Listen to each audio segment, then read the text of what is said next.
Hello, amazing leaders, and welcome to day 24 of the 90-day challenge. I hope that you're doing really well on your own personal challenge, whatever they might be.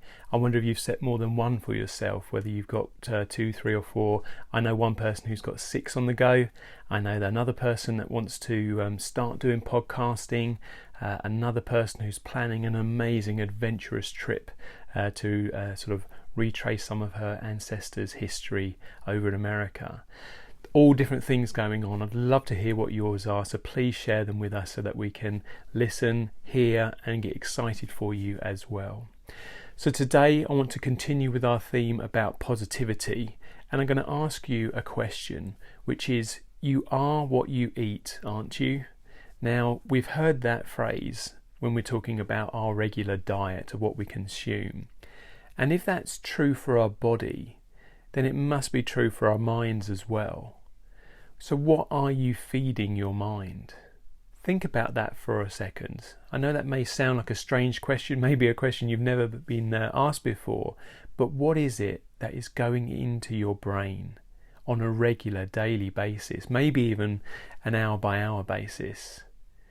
As much as we feed ourselves with good things, then we would expect our bodies to be good at defending any attacks from any diseases or any illnesses. It's the same with our mind as well. If we make sure we feed it with positive, good things, then that will help us to be on the lookout for things that aren't so positive.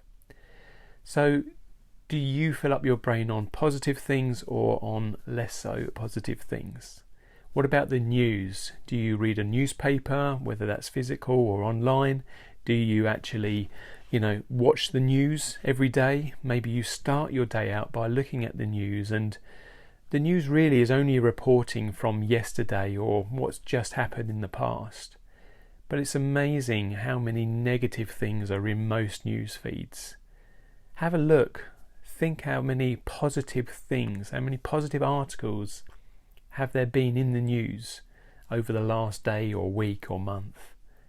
It's not many, and if it is, it may be tagged right on the end of something, a sort of positive story to end that news broadcast. So why are you listening to the news? Why are you reading a newspaper? What are you getting from it that's positive?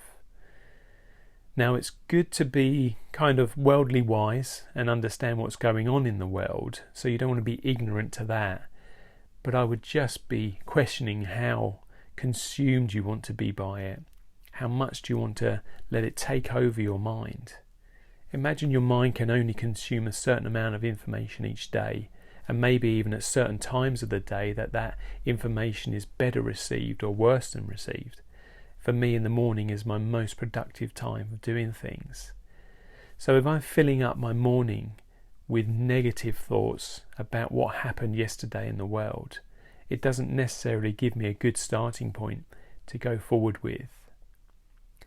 What about magazines or short novels?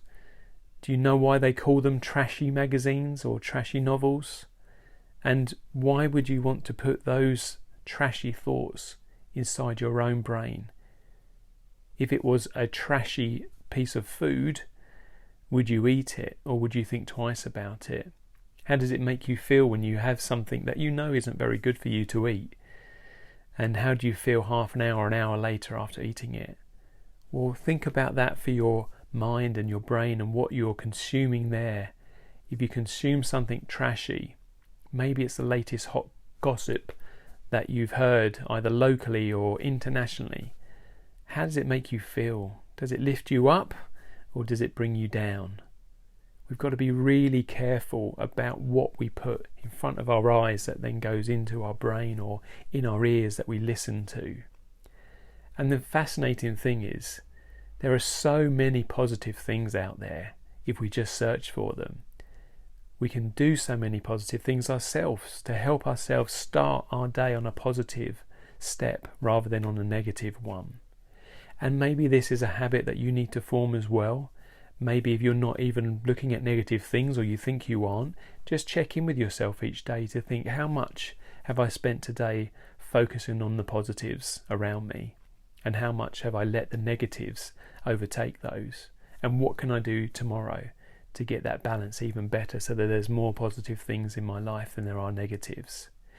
The reality is that we're all going to have some negatives from time to time. We can't get away from that.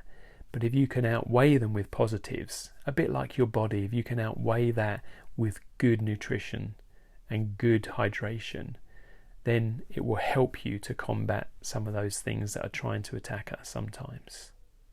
So how do you feel when your mind is stimulated by something positive? Have you read a book or listened to one or heard a podcast that's inspired you to think differently, to act differently, to go and do something different with your day? Maybe today is that day that you're going to start the thing that you've been putting off, that you know you want to do, but you're worried about what other people might think. So let me encourage you, don't be worried by others. If it's good, if it's positive, if it's helpful, if you're not hurting anybody, then go for it. Start today with one thing that you can do to move that into a new direction.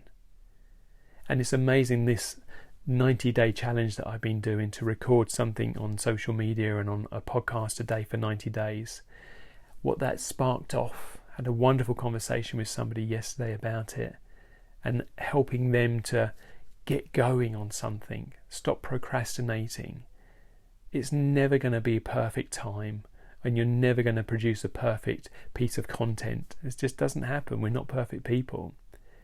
But if you don't start today or soon or this week, then you may never start. And think back on all those opportunities that have gone past that you didn't take, and how do you feel about those now? Whereas if you could just start something positive, and that might be by switching off some of the negatives, switching off the news, and putting on a TED Talk, a podcast, a YouTube motivational clip, whatever it might be, something positive to go into your brain, something that's going to help you, inspire you to take that first step, or the next step, or a big jump, whatever it is.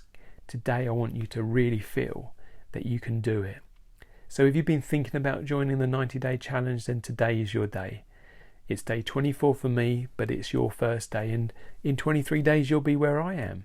That's all it takes, a little bit each day to keep going. So think about what is your most nutritious, inspirational, encouraging thing that you can listen to, and maybe you listen to it every single day. You can repeat things like podcasts and YouTube clips, or have a saying or a quote that you print out and put it up where you're going to see it every day.